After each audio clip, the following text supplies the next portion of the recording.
Kenya stands at a crossroads again. 2 years before the next elections, a warning has been issued, not by a political outsider, but by a man who has been inside the halls of power and inside the tense rooms where political futures are shaped. That man is Honorable Moses Kuria, former economic advisor and one of the most outspoken figures in Kenyan politics. In his recent remarks, Kuria has ignited the debate on Kenya's political future, suggesting that 2027 could be one of the most delicate democratic tests in our history. To understand the weight of this warning, we have to travel back in time to 2007. That year, Kenya witnessed one of its darkest political chapters. Both local and international observers warned of rising political temperatures, but the warnings went unheeded. The results: violence, displacement, and the loss of more than 1,000 lives. Kuria, recalling those days, draws a clear parallel. We must not repeat the same mistakes. He insists that the lesson from 2007 is clear: anticipate danger early, not when it's already at your doorstep. And let me shock you. So, there's some people who are doing exams, who are doing practice for a football match that will not happen. There will not be that kind of presidential content. There's not going to be an election in 2027 for presidential. Say that again. Yes, there's not going to be a contest. Let me ask you, 2002, yeah. Was there an election?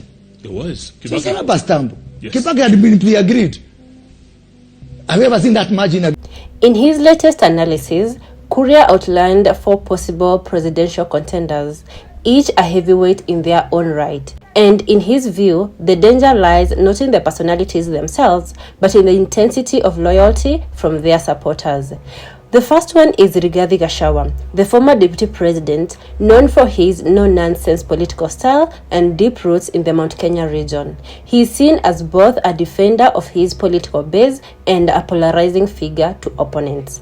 Secondly, we have Dr. Fred Matiang'i, former Interior Cabinet Secretary, a man celebrated by some for his firm hand in government, criticized by others for his uncompromising methods. His influence extends beyond his Gusii base into national security and governance debates.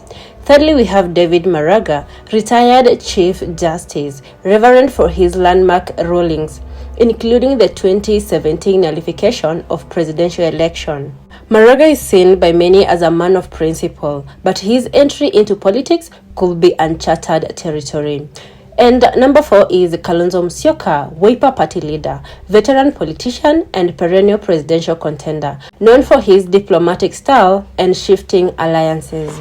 Kuria's point is stark. In a political climate as polarized as Kenya's, each of these candidates commands unwavering loyalty from a base that could see defeat as an injustice and take to the streets. Loyalty is the lifeblood of politics. It wins elections, it keeps parties alive, but in Kenya, loyalty can also become a spark in a room full of petrol.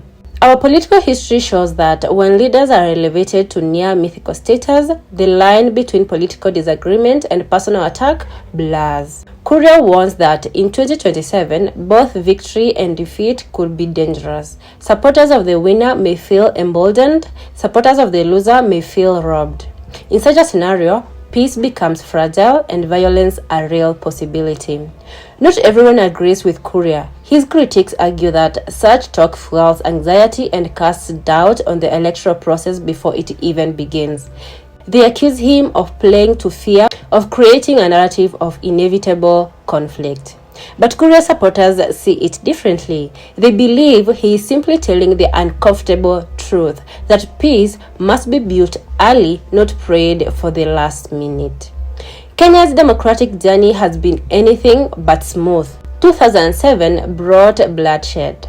2013 was largely peaceful but not without tension. 2017 saw a historic Supreme Court decision to nullify a presidential election. And 2022, while more peaceful than many feared, still carried the weight of political mistrust. The lesson: peaceful elections are possible, but only when the ground is laid long before campaign season. So what does preparation look like? Kuria calls for 3 things. Number 1 is early engagement. Political leaders must start dialogue now, not when tempers are already high. 2 is security planning. Agencies must identify potential flashpoints and work with communities to diffuse them early. Number 3 is civic education. Remind Kenyans that elections are not a matter of life and death. In a nation where politics often feels like a zero-sum game, changing this mindset will be the real battle of 2027. Kuria's warning may sound alarming, and perhaps it's meant to, but beneath it lies a challenge to every Kenyan. Will we allow history to repeat itself, or will we finally prove that we have learned from it?